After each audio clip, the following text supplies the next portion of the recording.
Taliban commander is a Tier 1 target.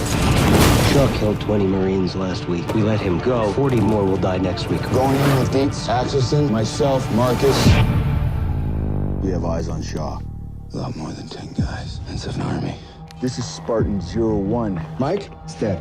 Danny, you radio working? It's just Afghanistan, that's all. Why is Murphy calling on a sat phone? It's a bad spot. Let's fall back to that tree line. Wait till sundown. Here again for another movie review. Today we're going to be talking about Peter Burg's new war film Lone Survivor, starring Mark Wahlberg, Emile Hirsch, Ben Foster, and Taylor Kitsch. As I said, this film is directed and written by Peter Burg, and I think the only other thing I've seen him do besides this movie was Battleship, which was one of the few movies that actually put me to sleep, despite all the explosions in that. And when I saw that, I was like, oh, this is the guy that's going to be doing a real-life war movie now. But I gotta say, not only it was Lone Survivor a lot better than I thought it was, but it turns out to be a pretty damn good war movie on the whole. The performances all around are really solid and really make up the groundwork for this movie. The team consists of Mark Wahlberg, Ben Foster, Emile Hirsch, and Taylor Kitsch. And they also, Eric Bana is in here as one of the commanding officers back at base. And but they make up the main team, and the camaraderie and the chemistry between all of them is very, very palpable, and really creates the sense of brotherhood, and you really feel like these guys are a team, which really is kind of devastating once the battle starts and really heightens the drama. Mark Wahlberg in particular, I think this is probably the best performance I've seen him give, probably since since The Departed, maybe.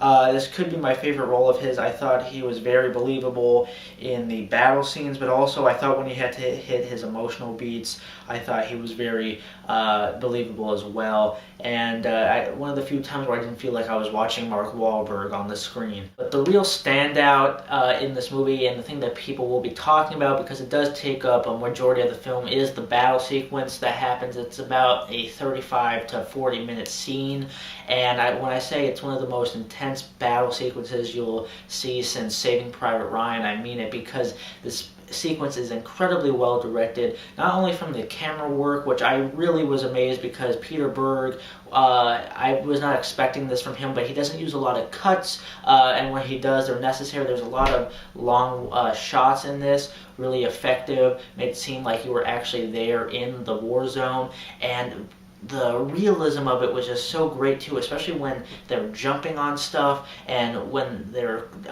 falling. Everything was realistic. It wasn't like an action movie or a video game where you can't get hurt. Every little thing happened, and that you could see everyone getting just annihilated, and it was pretty brutal to watch, but at the same time I think is really the only way to treat something like this without turning it into a cartoon. And what also makes these battle sequences so effective is the sound design. Just when people are getting shot, from what I said, people are tumbling down hills, and especially just the music too. Everything just is hard hitting, it's gruesome, it's bloody, and while at some points it may be hard to watch, it's really effective and really, really entertaining. For most of this movie, they do paint, the villains of the movie or the people that were fighting just to be typical, Afghani villains. The third act of this movie takes a different turn from the fighting, and I like that they didn't make everyone that we were fighting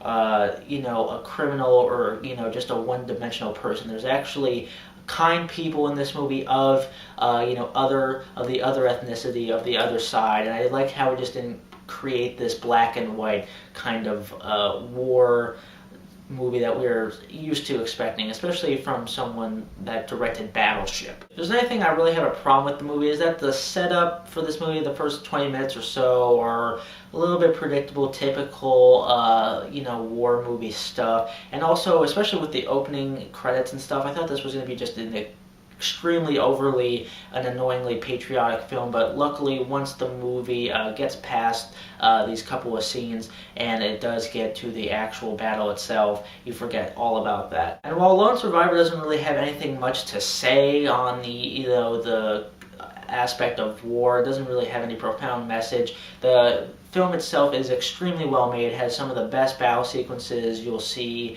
all year, has an incredible true story, and is extremely well done in its execution. And for that, I think it's definitely worth seeing if you're in the mood for something like this, and was one of my biggest surprises of the year, and I'll give it 4 stars out of 5. That's my review of Lone Survivor. Let me know what you thought of the film. Let me know who your favorite performance was in the film. And I gotta say, Taylor Kitsch, who is one of my least favorite actors, at least from what I've seen from his filmography, was also quite good in this. So let me know if you were surprised by him. Let me know what you thought of the film. And if you liked this review, please comment, rate, and subscribe. And I'll see you guys later.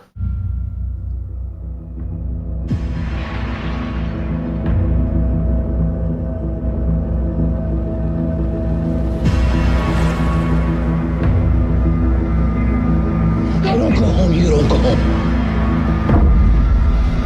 Shot me. We're all shot, bro. Can you fight? I can fight. I can fight.